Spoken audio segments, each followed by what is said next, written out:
Meus irmãos, nós iniciamos, como todos já devem saber, uma nova série na carta do apóstolo Paulo aos Romanos.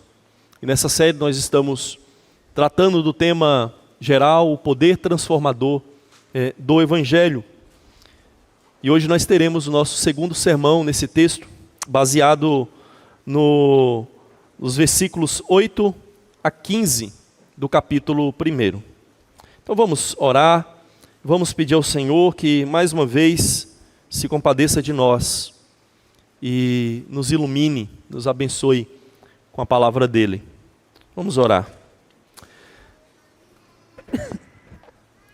Santíssimo Deus e amado Pai, nós nos colocamos mais uma vez como povo do Senhor, reconhecendo a nossa carência, a nossa necessidade, reconhecendo, ó Deus, que necessitamos de Ti, que necessitamos da Tua luz, da iluminação do Senhor, para realmente sabermos como viver nesse mundo para a Tua glória, Senhor. Por isso, por meio do Teu Filho Jesus Cristo, nós nos aproximamos de Ti, porque reconhecemos que Ele é a palavra viva, é Ele quem revela o Senhor, e reconhecemos que por meio dele nós temos também a Escritura, como palavra do Senhor. Por isso, Pai, nos abençoe, nos dê entendimento. E acima de tudo, Pai, que o Espírito do Teu Filho, que o poder do Teu Filho, a cada dia, nos capacite a entender e a viver de acordo com a Tua palavra. Nós lhe pedimos, em nome dele. Amém. Romanos capítulo 1, versículo 8 a 15. Farei a leitura, os irmãos acompanharão com atenção e reverência. Diz assim a palavra do Senhor. Romanos 1, de 8 a 15. Antes de tudo, sou grato a meu Deus, mediante Jesus Cristo, por todos vocês, porque em todo o mundo está sendo anunciada a fé que vocês têm. Deus, a quem sirvo de todo o coração, pregando o evangelho de seu Filho, é minha testemunha de como sempre me lembro de vocês em minhas orações. E peço que agora, finalmente, pela vontade de Deus, me seja aberto o caminho para que eu possa visitá-los. Anseio vê-los, a fim de compartilhar com vocês algum dom espiritual, para fortalecê-los, isto é, para que eu e vocês sejamos mutuamente encorajados pela fé. Quero que vocês saibam, irmãos, que muitas vezes planejei visitá-los, mas fui impedido até agora. O meu propósito é colher algum fruto entre vocês, assim como tenho colhido entre os demais gentios. Sou devedor tanto a gregos como a bárbaros, tanto a sábios como a ignorantes. Por isso estou disposto a pregar o evangelho também a vocês que estão em Roma. Amém.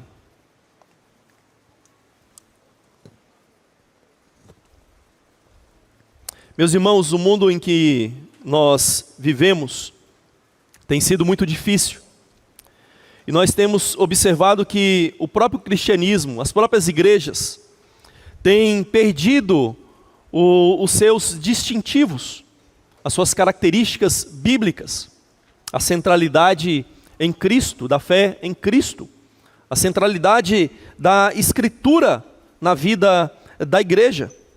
Por isso, quando nós ouvimos falar de uma igreja, de uma comunidade que tem resistido apesar dessas pressões mundanas à sua volta, nós devemos nos alegrar, nós devemos louvar a Deus por levantar crentes e ainda levantar igrejas como essa. E não só isso, nós também devemos olhar para esses irmãos em outros lugares, olhar para essas outras comunidades e também sermos estimulados na fé. Também sermos fortalecidos, nos sentirmos animados em ver que outros estão conseguindo resistir, outros estão crescendo na fé, nós também devemos nos animar e saber que nós também podemos, por meio de Cristo, crescer na nossa fé.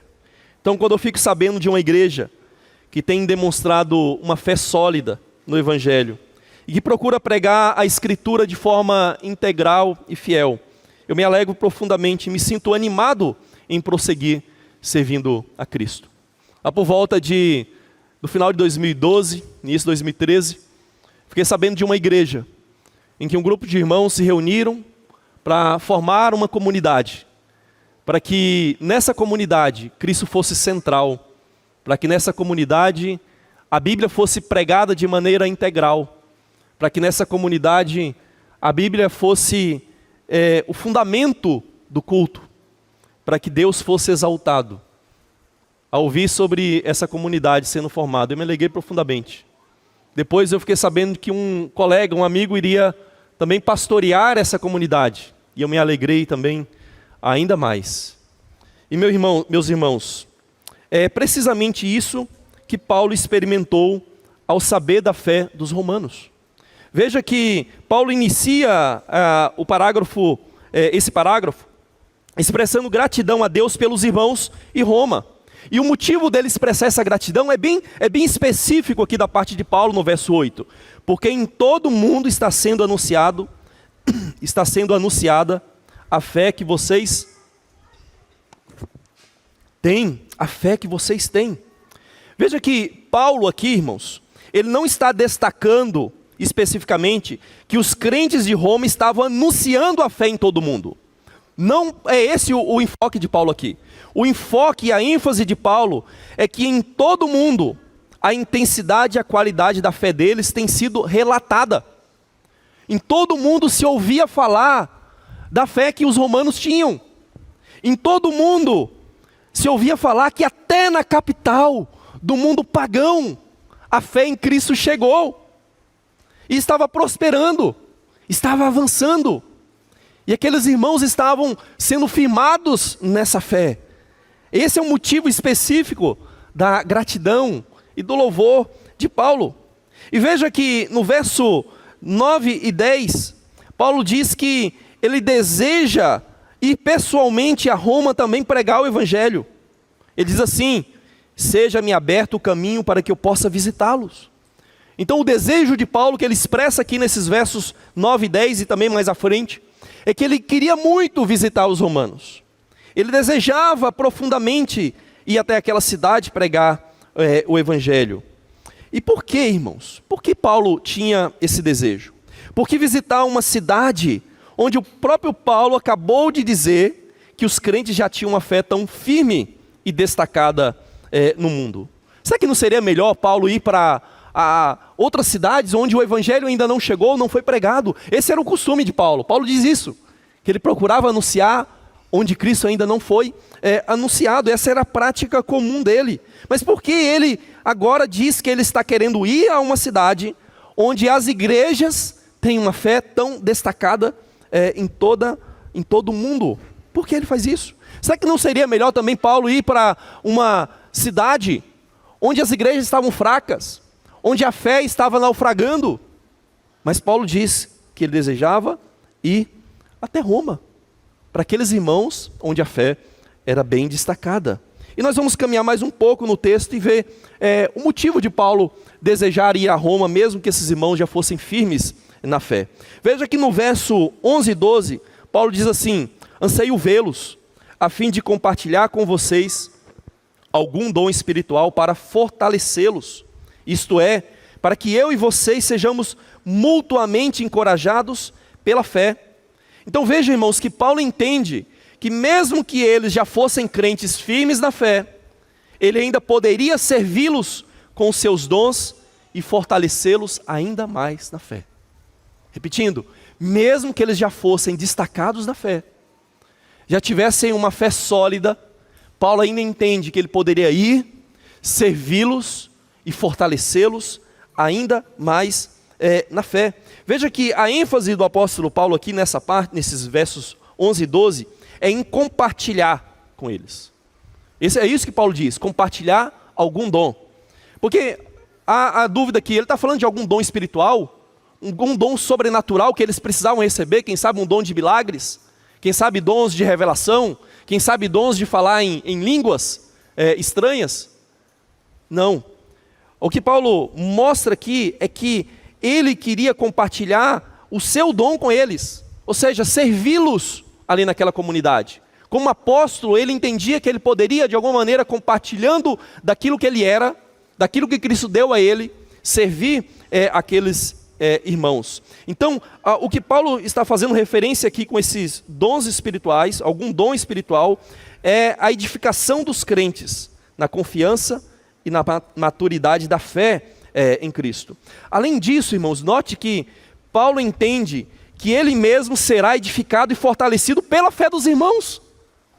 Ele não só diz, eu vou até aí para servi-lo com o dom que Deus me deu, para edificar vocês, para fortalecer vocês, mas eu mesmo espero que vocês, porque creem em Cristo, também venham a fortalecer a minha fé, para que mutuamente nós sejamos servidos, para que mutuamente nós sejamos edificados, para que mutuamente nós sejamos fortalecidos.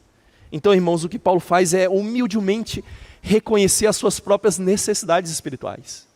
Ele não se arroga na posição de apóstolo de Cristo, como alguém detentor de dons espirituais, como alguém detentor de conhecimento divino, e que ele vai ali apenas para dar, que ele só tem a acrescentar, que ele já alcançou a perfeição. Não, ele reconhece que ele necessita da igreja, para o seu próprio crescimento e amadurecimento espiritual.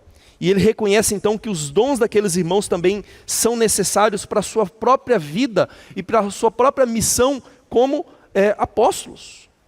Então, irmãos, como diz certo autor, no âmbito do corpo de Cristo, ninguém dá sem receber em troca. No corpo de Cristo, ninguém dá alguma coisa sem ao mesmo tempo receber de volta. Ninguém serve sem também ser servido. Ninguém edifica sem também ser edificado. Mas se caminharmos aí ao versículo 13, você vai ver que Paulo novamente reafirma o seu desejo de ir estar com aqueles irmãos. E ele vai dizer qual era o propósito dele. Ele diz assim, o meu propósito é colher algum fruto entre vocês, assim como tenho colhido entre os demais gentios. Então, o apóstolo Paulo quer ir a Roma, porque ele entende que ele também pode colher frutos naquela cidade, como ele já tem colhido nas demais igrejas gentílicas, onde ele passou pregando, semeando o evangelho. Então, irmãos, Paulo deseja ir a Roma, e esse desejo está basicamente fundamentado no seu chamado como apóstolo dos gentios. Cristo, desde a sua conversão, Paulo, desde a conversão, Cristo anunciou a ele que ele seria um instrumento, um vaso usado para levar o nome dele aos gentios. E Paulo então entende que, embora ele não tenha sido instrumento para plantar a igreja em Roma, Roma é a sua jurisdição espiritual. Roma também é o seu campo de trabalho. Roma também é campo para ele ir pregar e semear também o evangelho. Certamente aqui, irmãos, Paulo está pensando nos frutos tanto de conversão de pessoas que ainda não são cristãs naquela cidade, como também ele está pensando na edificação daqueles que já eram cristãos ali em Roma. E, irmãos, aqui a gente precisa entender, como diz o escritor Osborne, ele diz que a igreja primitiva não teria entendido a dicotomia que nós fazemos hoje entre alcançar os perdidos e fortalecer os crentes. Infelizmente hoje na igreja nós fazemos essa separação entre alcançar quem não é cristão e edificar a igreja. E muitas vezes nós vemos pessoas dizerem, não, meu trabalho é só plantar a igreja. Aí ele planta a igreja, não fortalece a igreja, não doutrina a igreja, aí ele vai para outro campo porque ele diz, não, eu preciso plantar a igreja. E ele não entende que essas duas coisas não podem ser separadas. Pessoas precisam ouvir o evangelho, precisam ser convertidas, e crentes precisam ser fortalecidos na fé no evangelho. Então Paulo queria alcançar essas duas coisas, esses dois frutos, ao ir até a cidade de Roma. E avance um pouco mais aí no verso 14, Paulo vai dizer assim, eu sou devedor tanto a gregos como a bárbaros, tanto a sábios como a ignorantes. Paulo entende, irmãos, que existe uma obrigação para que ele leve o evangelho, especialmente aos gentios. Lá em 1 Coríntios 9, 6, Paulo diz que sobre ele pesa uma obrigação. Ele tem um dever, ele tem uma missão, ele precisa cumprir isso. E ele diz, então, eu sou devedor a gregos e a bárbaros, sábios e a ignorantes. Quando o texto aqui diz gregos e bárbaros, irmãos, aqui não é uma referência à etnia, à raça, à nacionalidade dessas pessoas. Aqui é uma referência à cultura e à educação que essas pessoas receberam.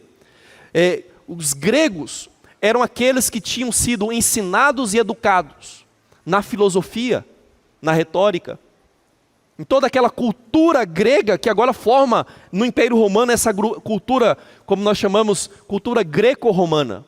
Então todos aqueles, romanos ou não, que foram inseridos nessa cultura, que entendiam, que viviam ela no dia a dia, eram considerados gregos, de cultura grega, de educação grega. Mas aqueles que ainda estavam à margem dessa cultura greco-romana, aqueles que ainda não sabiam, não foram instruídos nessa filosofia, eles eram considerados bárbaros, pessoas não instruídas, não iniciadas nessa cultura. E tanto é que o apóstolo Paulo mesmo vai explicar o que é bárbaros e o que é gregos, porque ele usa um outro par de palavras aí, sábios e ignorantes. É justamente para definir, olha, eu não estou falando de raça, eu estou falando de pessoas que se julgam sábias, cultas, e pessoas que são ignorantes nessa cultura. Então, irmãos, aqui no verso 14, nós chegamos ao ponto em que fica claro qual é o ensino central desse texto do apóstolo Paulo para nós. Por que para Paulo era necessário ir evangelizar os romanos? Por que para Paulo era necessário ir a Roma, mesmo que lá já houvesse igrejas que se destacavam por todo o mundo na fé?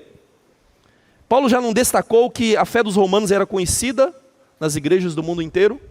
Paulo não falou que o seu desejo antigo era ir pessoalmente a Roma pregar o evangelho? Paulo diz que ele é devedor a todos os homens sem distinção quanto ao evangelho. Portanto, irmãos, o assunto central desse texto pode ser resumido no seguinte tema para nós refletirmos: a necessidade do evangelho. A necessidade do evangelho. Ou colocando de uma forma expandida, a necessidade de pregar o evangelho. Por que é necessário pregar o evangelho? Por que o evangelho é necessário para as pessoas? Qual é a necessidade do evangelho? E primeiro Paulo entende, irmãos, em primeiro lugar Paulo entende que o evangelho é necessário para todos. O evangelho é necessário para todos. Verso 13 e 14 sintetiza isso. Meu propósito é colher algum fruto entre vocês, assim como tenho colhido entre os demais. Sou devedor tanto a gregos como a bárbaros, tanto a sábios como a ignorantes. Veja, Paulo diz, eu preciso pregar para todos. Eu preciso evangelizar todos os homens. É necessário que todos escutem o evangelho. Em outras palavras, todos têm necessidade do evangelho. Não há homem que não tenha necessidade do evangelho. E por que Paulo, irmãos? Por que Paulo pensa dessa forma? Porque para Paulo ele tem que pregar tanto aqueles que são mais cultos, como aqueles que também são ignorantes. Porque Paulo entende que cada homem é carnal e vendido como escravo ao pecado. Todos os homens foram vendidos à escravidão ao pecado. É por isso que todos os homens, dos mais sábios aos mais ignorantes, precisam ouvir o evangelho. Porque ele entende que não há um justo, não há um sequer, como ele vai explicar na carta aos Romanos. Então todos os homens precisam do evangelho. Porque ele entende que todos pecaram e carecem da glória de Deus. É por isso que ele quer pregar o evangelho para todos os homens. Porque ele entende que ninguém será declarado justo diante de Deus baseado na lei. Que ele entende que todos precisam ouvir o evangelho. Porque ele entende, irmãos, como ele bem sintetiza no verso 16, que o evangelho é o poder de Deus para a salvação de todos aqueles que creem. É por isso que Paulo entende que ele precisa pregar o evangelho a todos os homens. Porque ele entende que todos os homens necessitam do Evangelho. E nós devemos ter essa mesma convicção de Paulo, irmãos. Embora Paulo tivesse um chamado específico como apóstolo, representante, embaixador de Cristo, o chamado para pregar o Evangelho é para todo cristão. E nós precisamos ter essa mesma convicção de Paulo, de que todo homem precisa do Evangelho. E precisamos ter a mesma disposição dele, de pregar a todas as pessoas que estão à nossa volta. Não precisamos necessariamente, se Deus não nos chamou e vocacionou para isso, irmos para o outro lado do mundo, irmos para Roma pregar o Evangelho. Mas precisamos, onde estamos, onde vivemos, onde trabalhamos, onde nos divertimos, falar do Evangelho de Cristo para as pessoas. E o Evangelho, irmãos, portanto, tem que ser pregado para todas as pessoas, porque o Evangelho é nivelador. O Evangelho é nivelador. Sábios e ignorantes são nivelados diante do Evangelho. Por quê? Porque o Evangelho mostra que todos são pecadores diante de Deus. Porque antes de pregar o Evangelho, que literalmente significa boa notícia, boa mensagem, nós precisamos dar a má notícia para as pessoas. Porque ela não vai entender o valor da boa mensagem, da boa notícia, se ela não entender o peso da má notícia de que ela é pecadora. Talvez, irmãos, muitos romanos, ou alguns romanos, ali achassem que por serem pessoas civilizadas, por não serem bárbaros, por terem ética e a virtude ensinada por muitos filósofos gregos do passado, eles não precisavam de salvação. Afinal, salvar de quê? Quando nós dizemos para as pessoas, você precisa ser salvo, mas salvar de quê? Ela não acha que precisa ser salva. Jesus é a resposta. Tá, mas qual é a pergunta? Eu não sei. Talvez muitos achassem que não precisavam. Também hoje muitos acham que porque são civilizados, porque são éticos, eles não precisam de salvação, que não há nenhum problema com eles, que no máximo há algumas dificuldades e imperfeições, mas não, está tudo bem. Não preciso de salvação. Também hoje, irmãos, muitas pessoas acham que merecem a salvação por serem pessoas simples. Eu cresci no meio católico e uma certa compreensão que estava subjacente ali no meio era que a pessoa, simplesmente por ser simples, por ser pobre, como se isso fosse uma virtude em si mesmo, como se isso já garantisse a ela a salvação. Algumas pessoas até acham assim que a vida já castigou demais, que já foram castigados o suficiente, já sofreram demais privações, então elas merecem agora uma reviravolta e gozar da eternidade com Deus, porque elas já passaram, já comeram, como alguns dizem, né, o pão que o diabo amassou aqui nesse mundo. E elas acham que isso é suficiente para que elas possam entrar na glória eterna. Isso é surpreendente, irmãos, porque no verso 8, Paulo já disse que os crentes eram destacados por sua fé.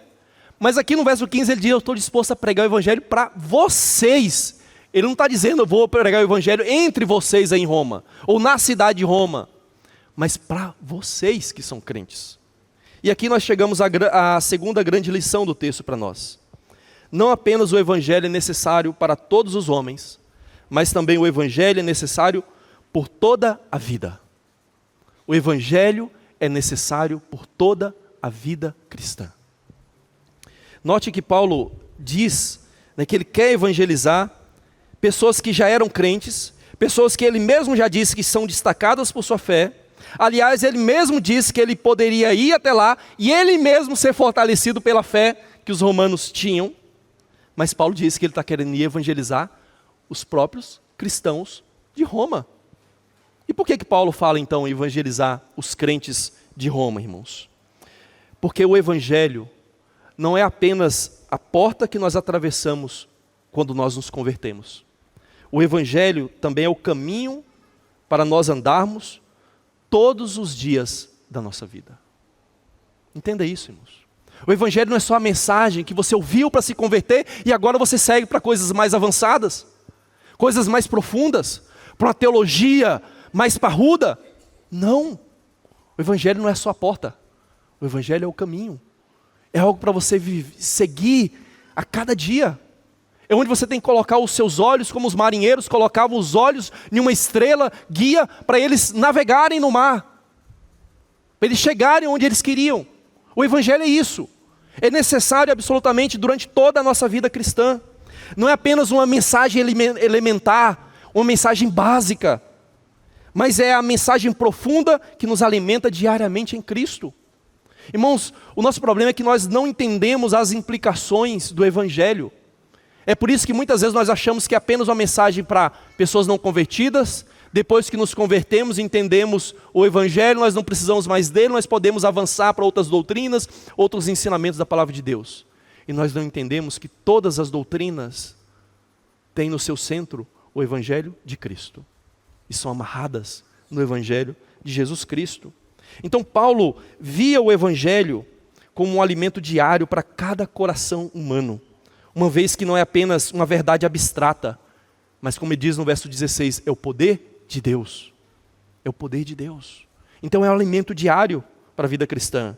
E nós devemos entender, como diz o escritor Mu, discipular aqueles que se apresentam para receber o Evangelho. Não é um complemento opcional, mas é um componente necessário da pregação inicial do próprio Evangelho.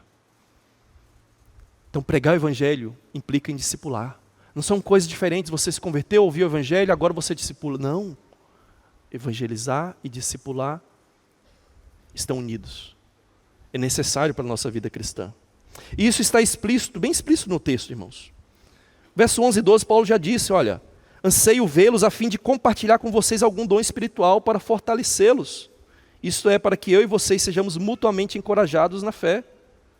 Ou seja, ele diz que quer compartilhar com ele dons espirituais para eles serem fortalecidos, entende? Ou seja, ele está dizendo, irmãos, eu sei que vocês são bons na fé, eu sei que vocês cresceram, eu sei que vocês estão firmados na fé, mas ainda assim eu tenho que ir aí para fortalecê-los mais. Ou seja, sempre há um caminho e há necessidade de constante crescimento e amadurecimento na própria fé em Cristo. Nunca chegamos a um ponto em que dizemos, agora eu já alcancei um certo patamar de fé e eu não preciso mais amadurecer, não preciso mais crescer. Paulo entende, não, eu preciso ir aí, compartilhar do meu dom espiritual com vocês, para que vocês sejam fortalecidos. E o próprio Paulo reconhece que ele precisa ser fortalecido na sua fé. Então, irmãos, concluindo isso aqui, não há um momento na nossa vida cristã que nós não precisamos da graça do Evangelho de Cristo. Nós necessitamos diariamente desse Evangelho. Então o cristão sempre deve ouvir. Ou podemos colocar da seguinte forma, o cristão sempre deve pregar o Evangelho para si mesmo. Isso é um conceito importante, irmãos. O conceito de que nós precisamos diariamente pregar o Evangelho para nós mesmos. Nós temos essa necessidade. Não só de ouvir, mas mesmo quando nós não podemos ouvir alguém falar do Evangelho para nós, nós precisamos sermos lembrados, nos lembrarmos e pregarmos o Evangelho para nós mesmos. E por que nós precisamos fazer isso? Porque o pecado presente em nós sempre tende a nos fazer esquecer e a nos fazer nos afastar do Evangelho. Essa é a nossa tendência natural, irmãos. Nós sempre nos deslocamos do Evangelho da fé, do Evangelho da graça de Cristo, para uma forma de legalismo e de moralismo vazios. E nós precisamos então sermos lembrados de que o Evangelho não é moralismo, não é legalismo, o Evangelho é Cristo. E nós precisamos voltar para Cristo. Nós somos sempre tendentes à autossuficiência, a acharmos que nós nos bastamos, então nós sempre precisamos ser lembrados do Evangelho e voltarmos para a suficiência que há apenas em Cristo para as nossas almas.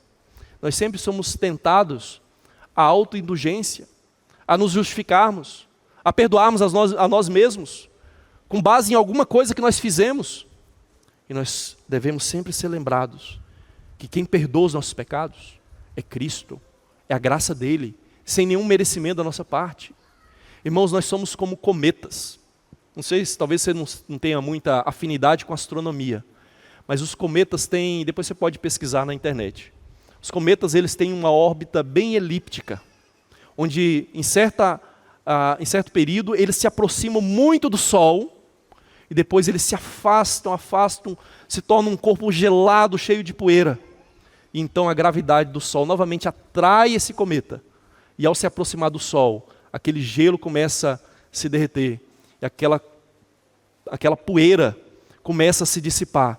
E forma-se uma grande cauda naquele cometa. Assim é a nossa vida. Nós nos afastamos do Evangelho.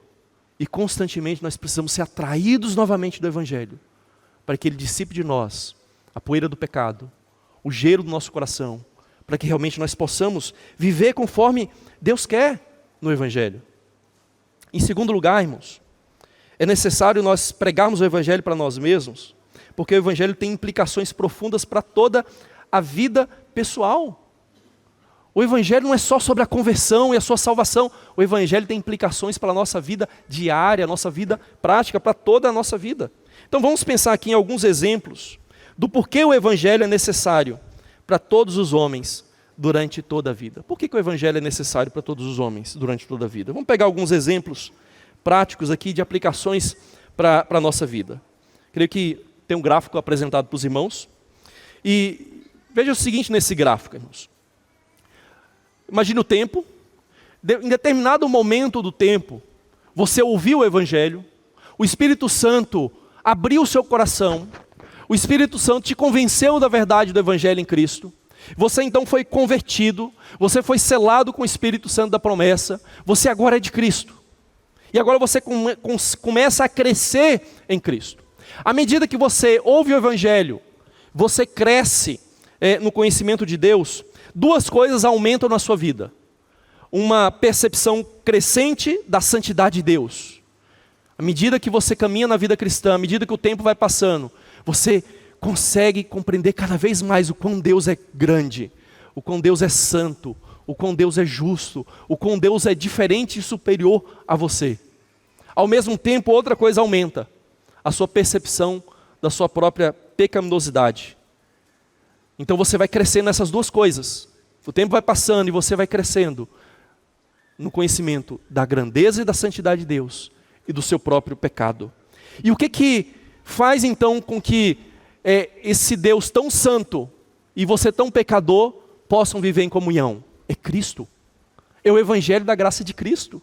A única coisa que dá a você, pecador, a mim, pecador, acesso a Deus é o Evangelho de Cristo, é a cruz de Cristo. Então, à medida que você cresce nesse conhecimento da santidade de Deus, no conhecimento do seu próprio pecado que aumenta, você também tem uma percepção ainda maior da cruz de Cristo. O quanto a cruz de Cristo é necessária, o quanto o Evangelho de Cristo é necessário para a sua vida. E então, à medida que você cresce nisso, mais e mais a cruz vai fazendo sentido para você. Mais e mais o seu desespero fica claro que você necessita de Cristo, necessita da cruz dele. Mas o que acontece muitas vezes, irmãos, é que em vez desse abismo entre a santidade de Deus e o nosso pecado ser preenchido com a cruz de Cristo e com o Evangelho, muitas vezes nós preenchemos com outras coisas aqui, para diminuir esse abismo. Veja, você não anula a cruz de Cristo. O próximo gráfico vai colocar isso para você.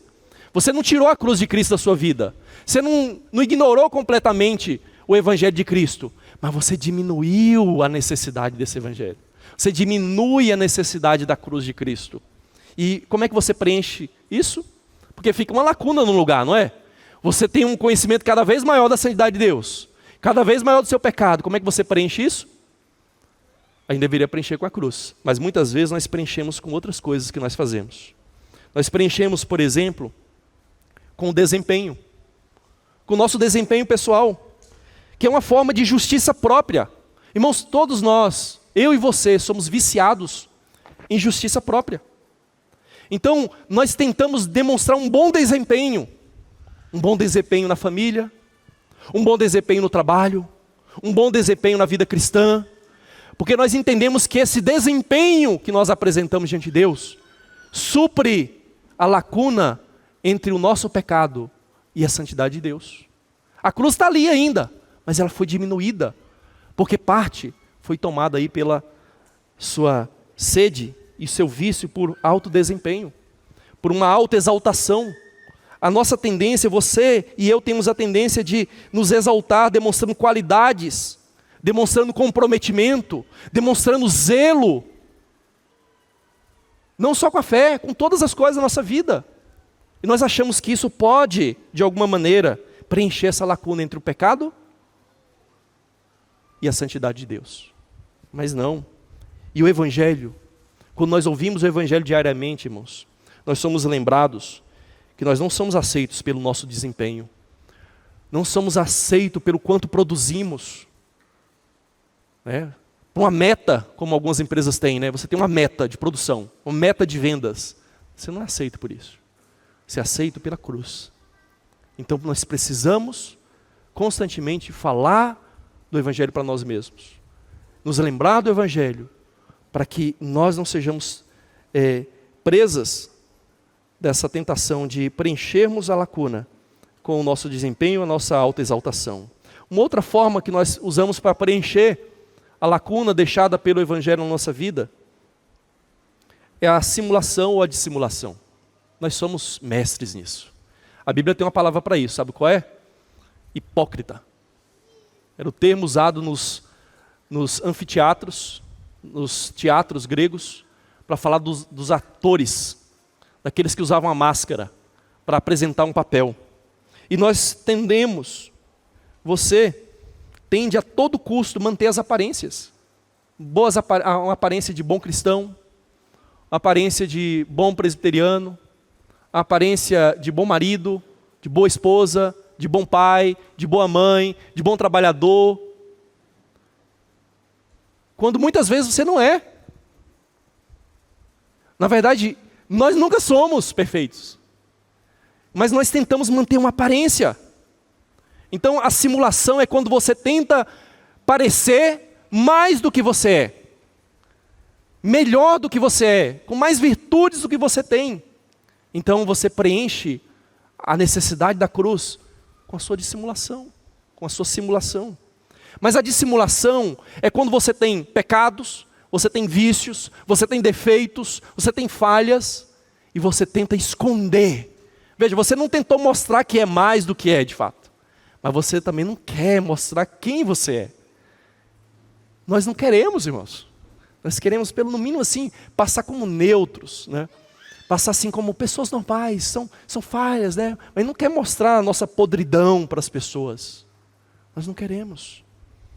E quando nós pregamos o Evangelho, para nós mesmos somos lembrados que Deus nos vê como nós somos.